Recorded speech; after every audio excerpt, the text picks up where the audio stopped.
Bom dia, senhoras e senhores, e obrigada por aguardarem. Sejam bem-vindos à teleconferência da USE Minas, em que serão resultados do segundo trimestre de 2020. Todos os participantes estão conectados apenas como ouvintes, e mais tarde será aberta a sessão de perguntas e respostas, quando mais instruções serão fornecidas. Caso seja necessária a ajuda de um operador durante a teleconferência, basta digitar *0. Cabe lembrar que essa audioconferência está sendo gravada. Essa apresentação acompanhada de slides está sendo transmitida simultaneamente pela internet, no site www.useminas.com/ri. Nele, os senhores também poderão optar por obter a cópia do release da companhia. Os participantes que estiverem ouvindo em inglês também poderão fazer as perguntas diretamente aos palestrantes. Antes de prosseguir, gostaria de esclarecer que eventuais declarações que possam ser feitas durante essa teleconferência relativa às perspectivas do negócio da companhia, bem como projeções, metas operacionais e financeiras relativas ao seu potencial de crescimento, constituem previsões baseadas nas expectativas de administração em relação ao futuro da Uzi Minas. Essas expectativas são altamente dependentes do desempenho do setor siderúrgico, da conjuntura econômica do país e da situação dos mercados internacionais. Portanto, estão sujeitas a alterações.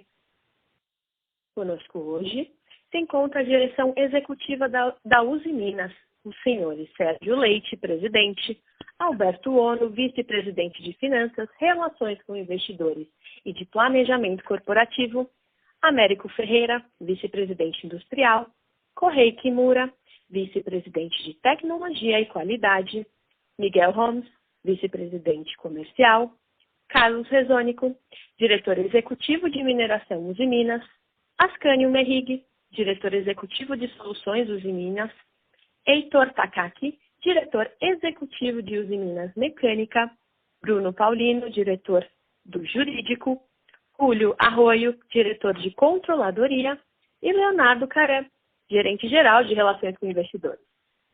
Inicialmente, o senhor Sérgio Leite fará algumas considerações. Em seguida, o senhor Alberto Ono apresentará os resultados do segundo trimestre de 2020.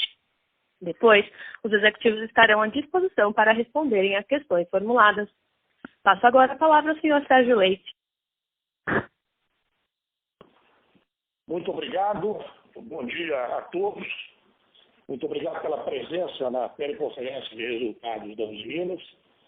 Nós estamos hoje nos dirigindo a vocês num cenário muito diferente daquele que o fizemos em maio, ao divulgarmos os resultados do primeiro trimestre, no auge da pandemia. Nós hoje aqui na Uzi Minas estamos confiantes no que está por vir. A pandemia continua, mas nós estamos agora numa perspectiva de retomada do crescimento. Os indicadores no mercado, os posicionamentos dos diversos agentes econômicos têm sido muito positivos para que se crie para o segundo semestre um cenário positivo. E nós, na Uzi Minas, estamos confiantes nesse cenário. Nós hoje, inclusive, comunicamos aos senhores, e o fizemos com muita satisfação, a retomada da nossa operação do Alto Forno número 1 de Ipatinga, da Cearia número 1 de Ipatinga. Estamos retomando também as operações na unidade de Cubatão. Estamos também aumentando o nosso guidance de investimentos em função da situação saudável financeira da empresa. Enfim, nós estamos adentrando o terceiro trimestre, segundo semestre, num cenário bem diferente daquele que nós vivenciamos no segundo trimestre. No segundo trimestre, a pandemia foi para nós um momento de muita reflexão e de muita ação. Trabalhamos intensamente nesse período, no sentido de minimizar os efeitos que nós tivemos graves com relação à pandemia na atividade econômica do país e, acima de tudo, preparar a Uzi Minas para o momento em que a retomada viesse, que é exatamente esse momento que nós estamos vivendo. Como é do conhecimento de vocês, fizemos uma reestruturação da Uzi Minas Mecânica, concentrando os negócios dessa empresa no atendimento e execução de serviços, montagem nas 4 empresas da Uzi Minas, um dos focos da Uzi Minas Mecânica que dava resultado. Tá? Aprovamos na diretoria e no Conselho de Administração por unanimidade, já estamos implementando. E a partir do ano que vem, a Uzi Minas Mecânica será uma empresa que agregará EBITDA positivo na hora que nós consolidarmos os resultados. Fizemos também uma reestruturação grande na nossa atividade na unidade de laminação de Cubatão, onde nós estamos agora voltando numa nova configuração no mês de agosto e também torná-la cada vez mais competitiva. Fizemos e vamos continuar fazendo um trabalho muito grande de aumento da competitividade das nossas operações em Ipatinga, né? E as soluções dos Minas também atravessam um momento de reestruturação e de aumento de sua competitividade. Então, os Minas vivem nesse momento uma ebulição muito grande que foi impulsionada pela pandemia, né? Que nos levou a profundas reflexões e a ações imediatas, ações de adaptação, de resiliência. Enfim, foi um período que vai ficar para nós na nossa memória, tá? De muita luta, de muita dificuldade, de muito sofrimento acima de tudo. Nós, em março, quando a pandemia se instalou no Brasil, exatamente a partir de 26 de fevereiro, quando tivemos o primeiro caso, a quarta-feira de cinzas, né? Nós, na Uzi Minas, tomamos medidas imediatas e profundas, né? Criamos um comitê de crise coronavírus. Nos primeiros meses aí trabalhou 7 dias por semana, né? E que fez um trabalho estupendo. E nós, na Uzi Minas, temos um braço social extremamente importante, que é a Fundação São Francisco Xavier, que é uma das referências em medicina e saúde no Brasil, que nos permitiu trilhar esse caminho de uma forma científica, de uma forma profissional, trabalhando junto os nossos profissionais com os profissionais da Fundação. Então fizemos um trabalho muito grande nessa que sempre foi, e será a nossa maior prioridade, que é a preservação da vida, da saúde e da segurança das pessoas. Então, o trabalho que nós fizemos nesse campo foi um trabalho muito importante, e não só envolvendo os nossos empregados, envolvendo as nossas operações, envolvendo os parceiros, os terceiros que trabalham conosco, mas principalmente nas comunidades, onde nós investimos mais de 27 milhões de reais apoiando as comunidades, as operações dos nossos 4 hospitais. E é importante a gente comentar os nossos 4 hospitais localizados no Vale do Aço, 2 na região de Itabira, né, que tem uma influência grande nos municípios vizinhos e onde opera com intensidade a nossa parceira Vale, né, mas também na região de Cubatão, na Baixada Santista. Né, nossos hospitais atenderam mais de 90% pessoas da comunidade, pessoas do SUS, pessoas que estavam precisando de apoio. Então foi um trabalho extremamente importante. Em março, ainda nós definimos como segunda prioridade nossa naquele momento, em termos de gestão, definimos na diretoria a gestão de caixa como a nossa segunda prioridade. E começamos a trabalhar com intensidade na gestão de caixa, e é com muita alegria que nós podemos também trazer para vocês o resultado dessa gestão de caixa. Né? Nós, caixa da controladora, nós encerramos o segundo trimestre, tá? Com o terceiro maior caixa dos últimos 10 anos, caixa de fechamento trimestral, que é um resultado extremamente importante que traz para nós uma situação saudável em termos financeiros e em termos de caixa. Se a gente for olhar o nosso caixa consolidado, nos últimos 4 trimestres, desde o segundo trimestre de 2019, nós temos trimestre a trimestre apresentado ao mercado um caixa crescente. Hoje já fechamos aí no consolidado acima de 2,5 bilhões de reais. Então o trabalho de gestão de caixa, que representou o trabalho de toda a equipe de Minas, uma ênfase muito grande em termos de capital de giro, onde foi feito um trabalho significativo, que depois nós vamos ver aí na apresentação, né?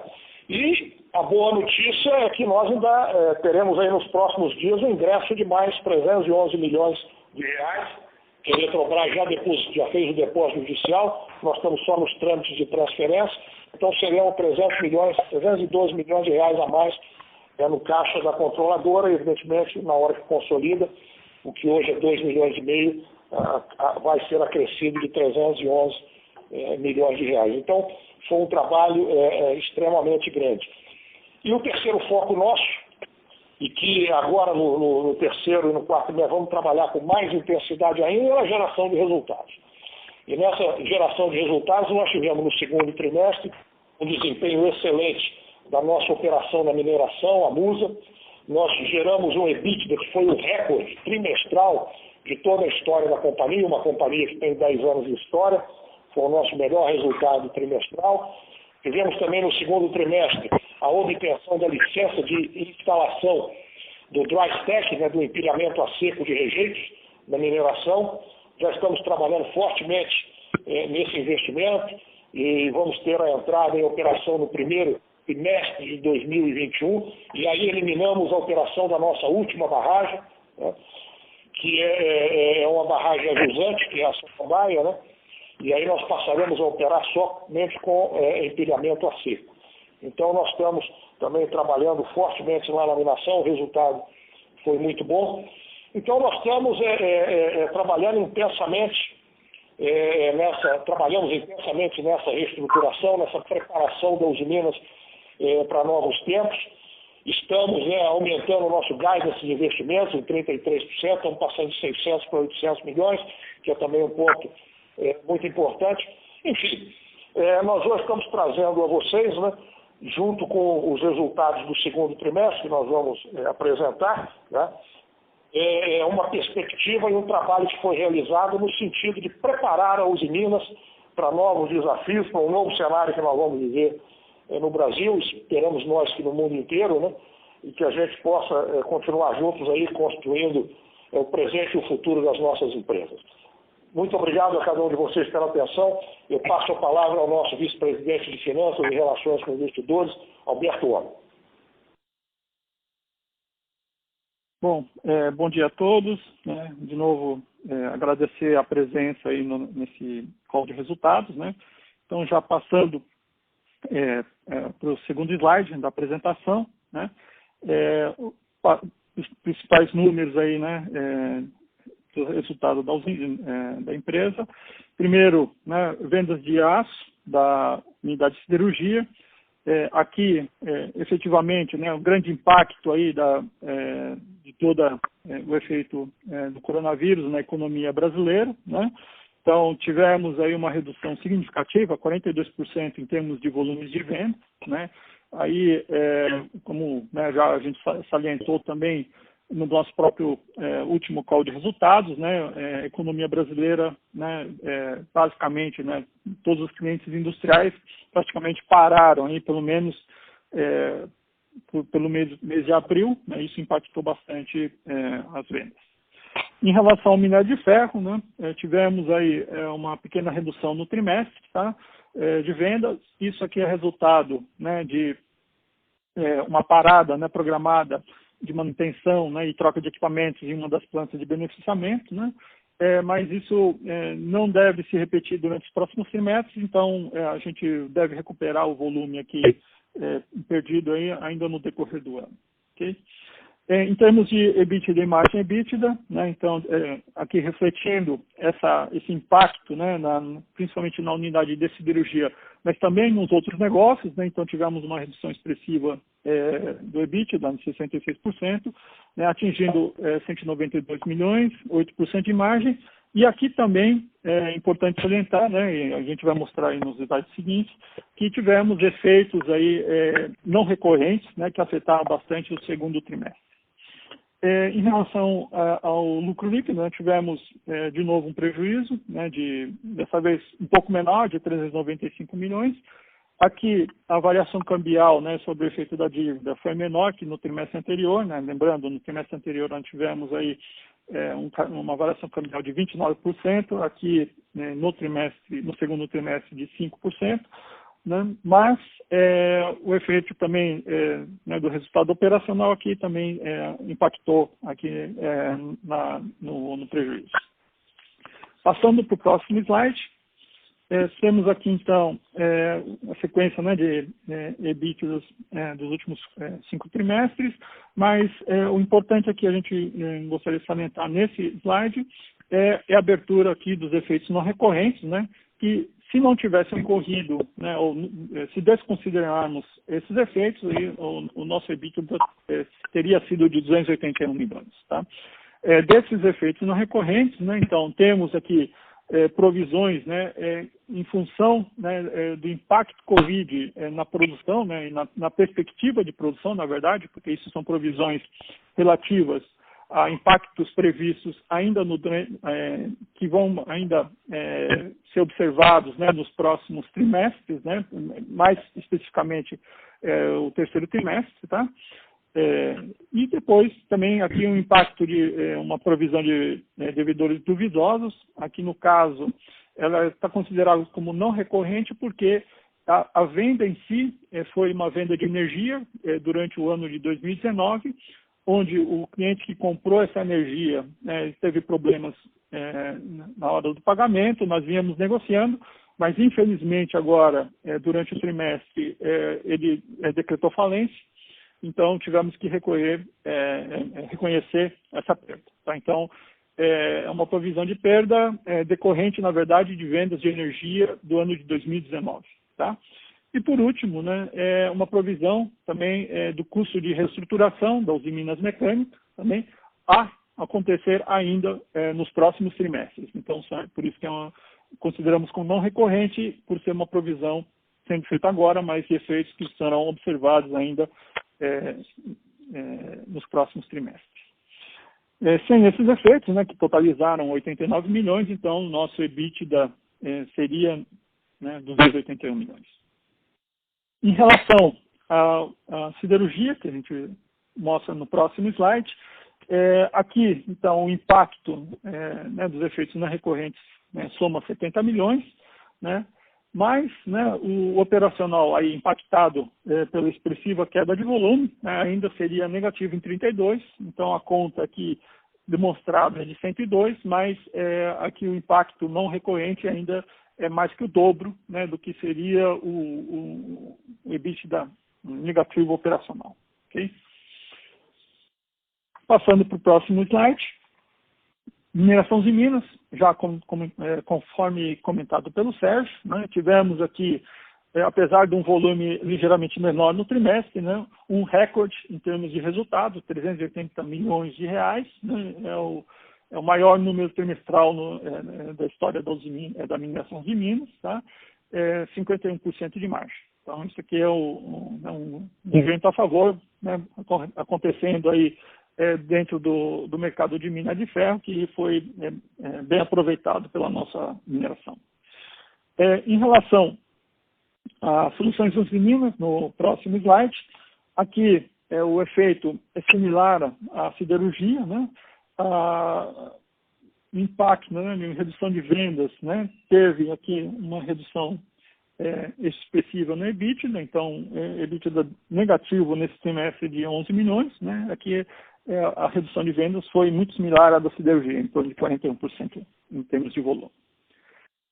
Passando para o próximo slide, então, por último, os Minas Mecânica. Né, aqui, então, além da provisão, né, da questão de reestruturação, que aqui consta como os 19 milhões, né, não recorrentes, aqui também tivemos, né, especificamente no caso da Usiminas Mecânica, impactos Covid no trimestre, né, que foram reconhecidos no trimestre, em função de muitas suspensões ou paralisações, né, de obras que estavam acontecendo em clientes durante, principalmente, o período de abril e maio, né, em função né, de diretrizes desses clientes por causa da questão de Covid-19. Então, aqui também isso gerou, né, alguns sobrecustos, né, que aqui foram reconhecidos durante o trimestre.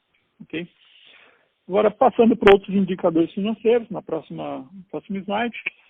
Primeiro ponto aí, já como salientado pelo próprio Sérgio, né, então, o capital de giro, nós tivemos uma redução aqui de 5%, 300 milhões de reais. Então, aqui, né, voltando para um patamar aqui de 4,1 bilhões de reais, E se, né, já também conforme já comentado e já inscrito no nosso release, né, tivemos então já o depósito judicial em relação aos créditos, né, recebidos aí da Eletrobras. Então, se desconsiderarmos essa parte, né, nós estaríamos então num nível de capital de giro de 3,8 bilhões de reais. É o menor capital de giro aí dos últimos trimestres. Em relação aos estoques de aço, né, no próximo slide, durante esse trimestre nós tivemos uma redução de 4%, né, então aqui forte gestão, né, em função da redução, né, de volumes de vendas que a gente observou, então também o aperto em termos de produção para fazer um controle mais rígido aqui em termos de estoques, né, de aço na unidade de siderurgia. Então isso aqui mostra, né, que a gente as medidas feitas, tomadas aí, né, surtiram bastante efeito. Isso reflete um pouco também no capital de giro, tá? Embora, né, aqui em termos de giro, né, dá para observar, né, que em função dessa queda das vendas, né, o giro tem aumentado, mas o volume físico, né, foi reduzido. Passando para o próximo slide, então falamos aqui, né, em termos de caixa e endividamento. De novo, né, conforme salientado pelo Sérgio, né, viemos aqui numa progressão, né, desde o segundo trimestre de 2019, né, então se olharmos aqui em termos de caixa, hoje consolidado, dobramos, né, desde do segundo trimestre de 2019, dobramos o caixa, né, então agora com 2 bilhões e meio, né, a variação cambial, né, que afetou a dívida, né, como eu já comentei no começo, né, 5%, então isso faz com que a nossa dívida bruta aumente, né, então aqui praticamente 300 milhões de reais, né, o aumento do caixa contrabalanceou isso em parte, né, mas ainda assim, né, impactado aí por um EBITDA menor no trimestre, né, e pelo aumento da dívida bruta, não compensado totalmente pelo aumento do caixa, nós tivemos aí um aumento do nível de alavancagem, né, de 1,7 para 2,2, né, que aí, né, acreditamos, né, que embora, né, tenha aumentado, ainda está no nível bem razoável em vista de tudo que aconteceu. Okay? O foco aqui, de novo, né, como colocado pelo Sérgio, né, durante todo esse período, foi a preservação da liquidez, né, e acho que aqui está bastante claro aí que acho que esse objetivo nós atingimos. Passando para o próximo slide, né, então, aqui, falando de CAPEX, nesse trimestre, né, atingimos aqui, então, 193 milhões de reais de realização, 11 milhões a maior que no trimestre anterior, mas praticamente no mesmo nível, ok? E, conforme já comentado, né, pelo próprio Sérgio, então, nós ampliamos o guidance, né, passando de 600 para 800 milhões, tá? Isso muito em vista também nos projetos aí,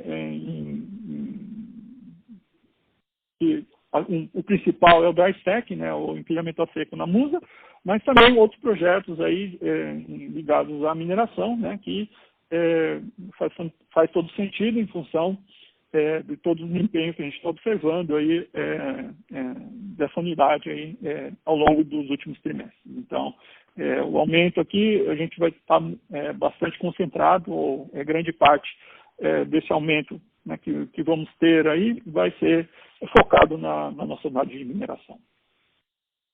Bom, aqui termina a apresentação e aí a gente fica aberto aqui às perguntas. Obrigado. Senhoras e senhores, iniciaremos agora a sessão de perguntas e respostas. Para fazer uma pergunta, por favor, digitem asterisco 1. Para retirar a sua pergunta da lista, digite asterisco 2. Cabe lembrar que essa teleconferência é exclusiva para investidores e analistas de mercado e para uma melhor fluidez, solicitamos que limitem-se a 2 perguntas por participante. Solicitamos que eventuais perguntas por parte dos jornalistas sejam encaminhadas a relações com mídia da Uzi Minas pelo telefone 031 3499 8918 ou no seguinte e-mail imprensa@usiminas.com. Nossa primeira pergunta vem de Gabriel Galvão, Credit Suisse. Bom dia, pessoal. Primeiramente, obrigado por receberem minha pergunta. A minha primeira pergunta seria em relação a como vocês estão vendo essa retomada na demanda de aços planos agora nesses últimos meses, né? Vocês conseguem dar uma cor em como estão os volumes na comparação mensal e na comparação com o ano passado? E seria bom se vocês também conseguissem dar uma cor de como está a retomada das montadoras, né? Assim, quando é que vocês esperam que esses volumes normalizariam? E aí a minha segunda pergunta seria em relação aos aumentos de preço no mercado doméstico, né? Porque assim, vocês anunciaram um aumento agora em julho, junto com a CSN e outras siderúrgicas, né? Eu queria saber se esse aumento passou por completo, né?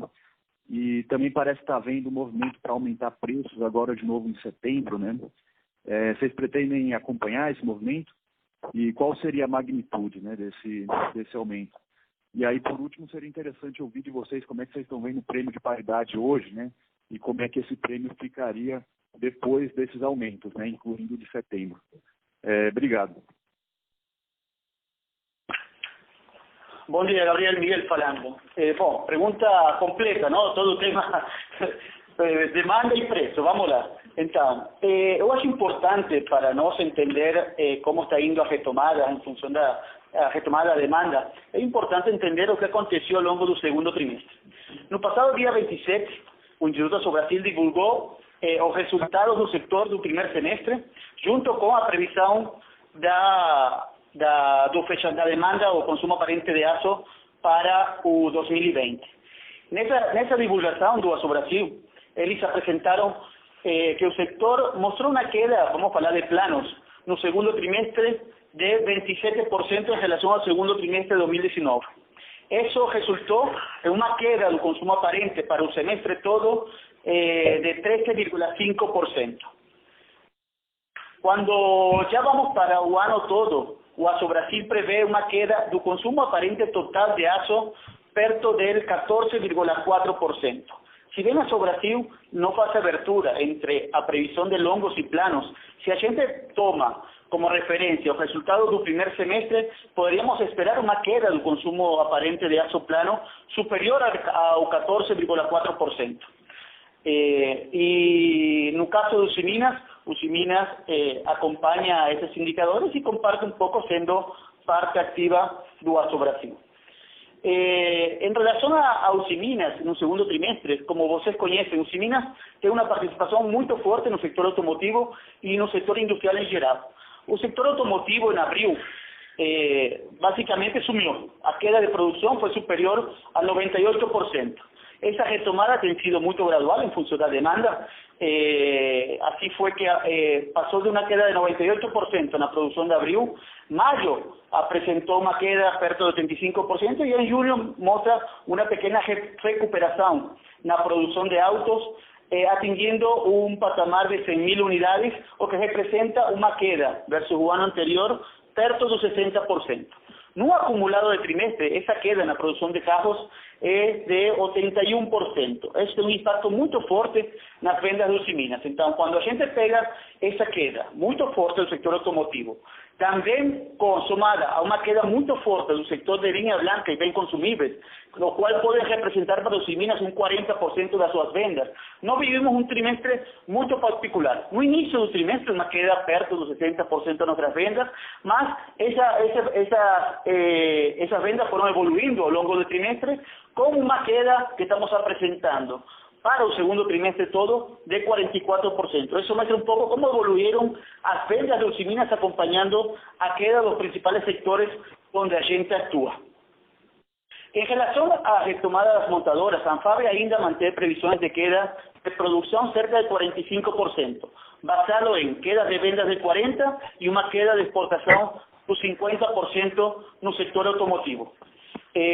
A gente está olhando com boa expectativa os números que aconteceram agora na primeira quincena de julho, onde algumas consultoras já mostram um nível de emplacamento bem superior ao mês anterior, com uma previsão de atingir as 160.000 unidades de emplacamentos no mês de julho.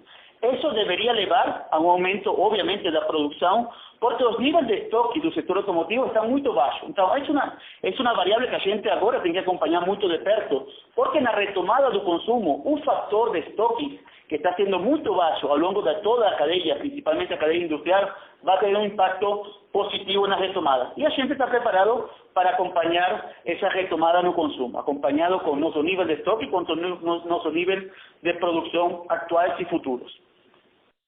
Em relação ao tema preço, eu acho importante também, nós estamos apresentando no preço médio do segundo trimestre uma queda de 1% versus o primeiro trimestre de 2020. Quando nós tivemos no call passado, dia 22 de maio, a gente falou que estávamos num cenário de uma paridade negativa em torno ao 10%.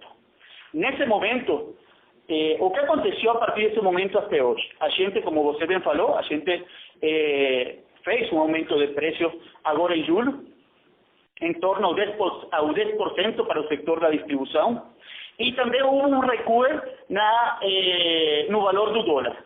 Então, se nós estávamos com uma paridade negativa de 10% em maio, a gente ajustou 10% o nosso preço local. Houve uma revaluação do real brasileiro de 5%. Se todo o resto tivesse permanecido igual, hoje estaríamos com uma paridade positiva de 5%. Mas o que aconteceu de maio até hoje com os preços internacionais tiveram um ajuste perto do 15%.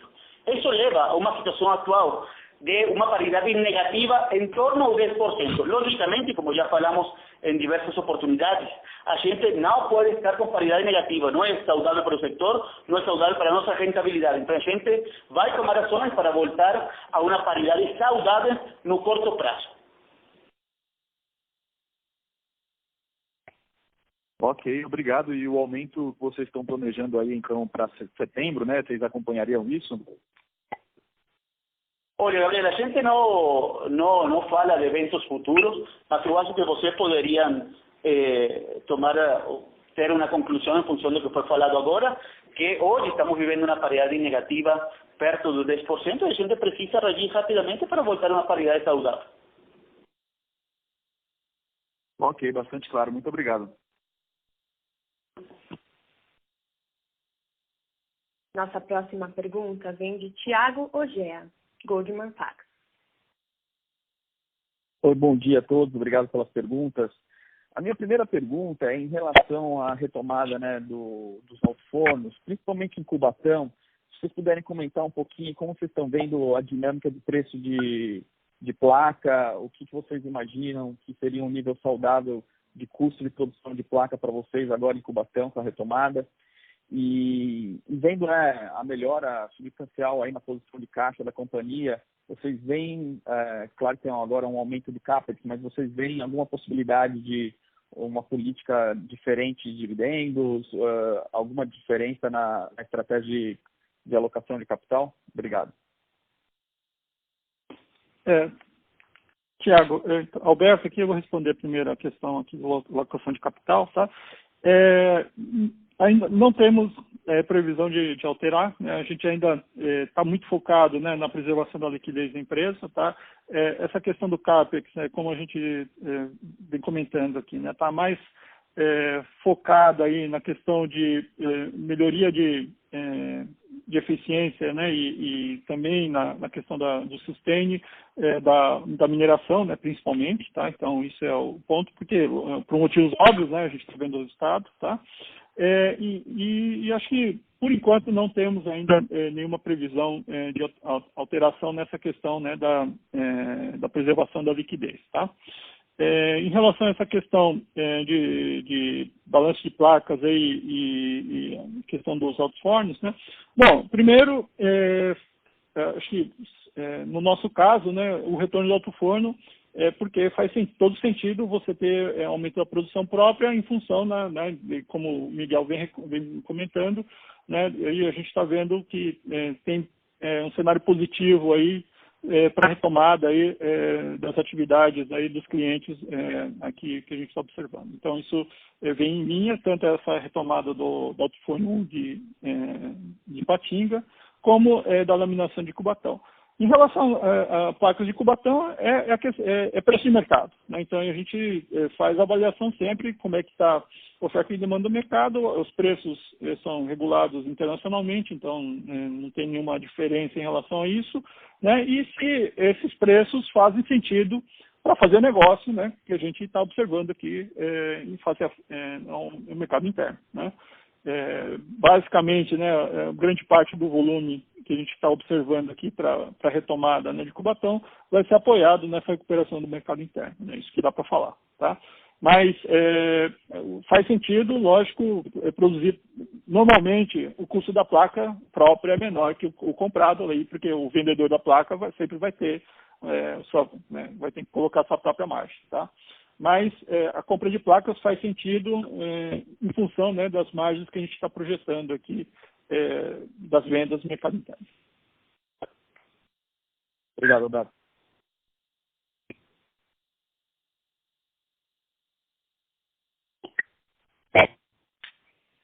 Nossa próxima pergunta vem de Daniel Sasson, Itaú BBA.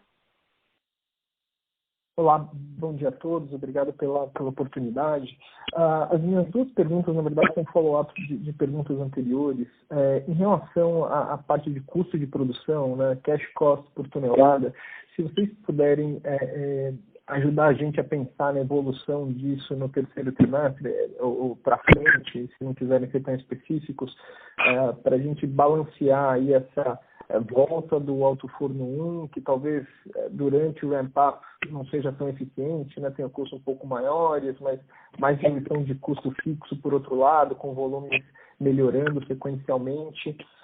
Acho que isso ajudaria a gente na modelagem da parte de custos.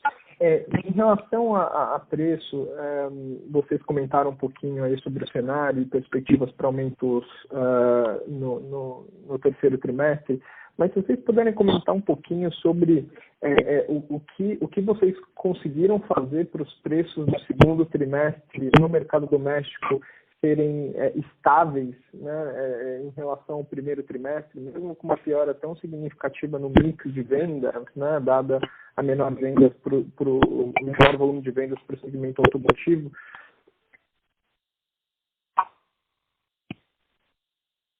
Daniel, em relação a essa questão do custo de produção, tá? Eu diria que é o seguinte, né?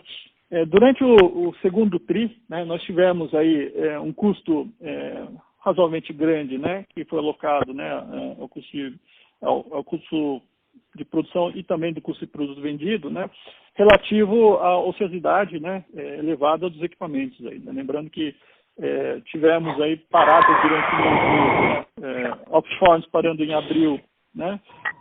E também a Cubatão aí parando abril/maio, né? Isso aí deve reduzir agora bastante, agora no terceiro trimestre, né? Em função da retomada aí que foi comentada. E no caso do alto forno, no caso do alto forno, né, acho que o alto forno 1 de Ipatinga, né, o ramp-up aí esperado não deve prejudicar tanto, né, a questão de produção, né, a tempo de você ter aí, acho que ainda durante o próprio mês de agosto, aí um nível de produção razoável com custo eficiente, tá? Então, ele vai ajudar a diminuir a ociosidade das linhas aí downstream, né? Tanto na parte de aciaria quanto na parte das laminações. Então, o custo fixo que você atribuiu a ociosidade durante os meses aí, de parte do segundo, né? E agora também uma parte no terceiro trimestre, ele vai reduzir bastante, tá? Isso deve fazer com que o custo cash por tonelada, né, vai ter uma melhoria. O quanto vai ser, a gente não consegue, não vai poder precisar ainda, em função, vai depender um pouco aí como é que regime que volta, tá? Em relação aos preços, eu passo para o Miguel. Bom dia, Daniel. Em relação ao preço, você está certo. Quando nós olhamos o preço médio do segundo trimestre, com uma queda só de 1%, com a situação do pior mix devido à queda importante do sector automotivo. E se a gente tem uma olhada um pouco mais a detalhe nos resultados, nós podemos falar para você o seguinte: quando nós pegamos cada família de produto, ou seja, BQ, BF, HDG, EG, chapa grossa, cada uma dessas famílias de produtos apresentaram um preço médio no segundo trimestre superior ao preço médio do primeiro trimestre dessa mesma família de produto. Se nós pegamos o mix de produto do primeiro trimestre e colocamos o preço médio de cada produto no segundo trimestre, ou seja, nós tiramos o efeito mix produto, ainda mantendo o impacto do mix sector, a gente tivesse conseguido um preço médio no segundo trimestre superior, pouco superior al 2% em relação ao primeiro trimestre do 2020. Como foi possível isso? Sem dúvida nenhuma, nós tivemos negócios, projetos, nos quais foram negociados no mesmo segundo trimestre, onde já apresentamos um melhor preço de venda. Por quê? Porque a situação, como foi falado no call anterior, permitia a gente aumentar esses preços nas negociações pontuais que aconteceram ao longo do segundo trimestre. A gente também tem que lembrar que quando não falamos de ajuste de preço neste call, falamos de ajuste para o setor de distribuição e aqueles projetos que são spot. Mas a gente também tem alguns contratos que são ajustados de forma trimestral, semestral ou anual, que também tem impacto no resultado do preço médio do trimestre. Nesse trimestre em particular, a gente poderia falar que alguns desses contratos que tiveram ajuste ou que têm ajuste trimestral tiveram um ajuste positivo ao longo do trimestre.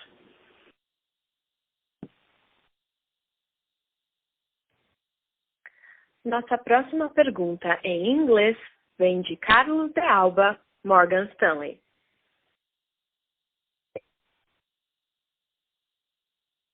Good morning, everyone. So my question is on your product mix. So considering that the auto sector, to which you have a lot of exposure, is struggling a little bit more in coming back, and it may remain subdued, while construction is doing better, is it possible, do you have any flexibility to maybe switch some of your coated products, galvanized products, into the construction sector? Would you do that, and would that require is it possible, and would that require any capex or investments in order to do that? And then just wanted to understand a little bit more about the restructuring of Usiminas Mecánica. I was under the impression that it was going to basically cease to provide third-party services or services to third parties, and it would really focus only to service other internal units of Usiminas. But you just mentioned that the EBITDA should be positive after the restructuring. So I may be a little bit confused. Could you explain a little bit more what exactly are you planning on doing in Usiminas Mecánica? What will be the focus of the unit after the restructuring? And if you can comment, what are some of the initiatives that would allow the company to post positive EBITDA in the future? Thank you very much. Carlos, obrigado pelas perguntas. Eu vou começar aqui pela... Então, Carlos, obrigado pelas perguntas. Eu vou começar aqui pela sua pergunta sobre a reestruturação da Usiminas Mecânica e a pergunta sobre a questão de mudança, né, de mix de setor. Aí eu vou passar para o Miguel depois, tá? Em relação a Usiminas Mecânica, né, como acho que o Sérgio comentou também durante a fala inicial, né, a questão, né, dos serviços que a Usiminas Mecânica presta, né, para as empresas do grupo, né, ela é um serviço competitivo em termos de custo e resultado, tá? E esse serviço, esse segmento de negócio, vamos chamar assim, é o único que a gente observa, né, que ele gera resultado para a Usiminas Mecânica. Então, a questão é, a gente vai preservar esse segmento de negócio na Usiminas Mecânica. Ele já dá resultado positivo, tá? Então, o foco está sendo de a gente preservar esse negócio, tá? Os outros negócios, né, montagem, né, principalmente para terceiros, hoje eles não são rentáveis, né? Então, esse que a gente está, então, descontinuando, né? Estamos reestruturando essa parte. Mas a parte que está permanecendo, né, que vai ser de prestação de serviços, né, para as empresas do grupo, ela hoje já é rentável para a Usiminas Mecânica, porque ela tem uma competitividade, né, que ela mostra em frente aos outros competidores, né, porque no relacionamento entre Usiminas, entre as empresas do grupo e a Usiminas Mecânica é sempre em condições de mercado. A gente não quer tratado em qualquer preferência nesse sentido, tá? Mas ela tem uma competitividade e consegue mostrar resultado nesse segmento. Então, a reestruturação está sendo feita para otimizar toda a estrutura de overhead para atender somente esse segmento de negócio, tá? E continuar acontecendo resultado positivo, tá? A gente acredita em apresentar até um EBITDA positivo, mas com certeza não vai ser, né, o EBITDA que a gente olhou lá muito no passado na Usiminas Mecânica de volumes mais significativos, porque o negócio é um segmento, mas é um segmento menor, né, dentro da companhia como um todo, se você comparar historicamente, ok? Então, é nessa base. Vai ser um negócio menor, resultado menor, mais positivo. Tá? Essa é a ideia, ok? Bom, aí eu passo para o Miguel agora. Obrigado, Carlos. Eu acho que a sua pergunta é um pouco justamente o que a gente fez ao longo do segundo trimestre. Com a situação do setor automotivo e a situação crítica de alguns setores industriais, nos quais a gente participa de forma importante, a gente desenvolveu produtos e ampliou nosso portafólio de produtos para ter uma maior participação nos sectores mais resilientes nessa crise do Covid. Com esse objetivo, a gente teve sucesso em desenvolvimento de produtos revestidos para o setor da construção, sem necessidade de CAPEX, como você falou, só com ajustes de processo e com a fortaleza do nosso Centro de Pesquisa e Desenvolvimento, o qual é a base nossa e pela qual a Usiminas tem um grande reconhecimento de qualidade ao longo dos anos, principalmente focada no setor automotivo. Mas essa fortaleza hoje nos permitiu agir rapidamente para incrementar e adicionar novos produtos a nosso portafólio que nos permitem participar não só no setor de construção, sino também em alguns outros setores ou alguma outra gama de produtos nos quais a gente ainda não estava participando. Os exemplos concretos desse ponto a gente hoje tem capacidade de produzir galvanizado fino para o setor da construção, de perfilaria liviana, e galvanizado também de uma espessura maior, principalmente para o setor de armazenagem e silos, no sector agroindustrial, que também está em uma situação bem favorável em relação ao resto dos sectores. Então, a resposta é sim, a gente tem a capacidade, tem feito, e hoje a Usiminas está bem melhor preparada para atender qualquer setor que apresente uma melhora significativa na demanda de aço no Brasil. All right, thank you very much. Good luck.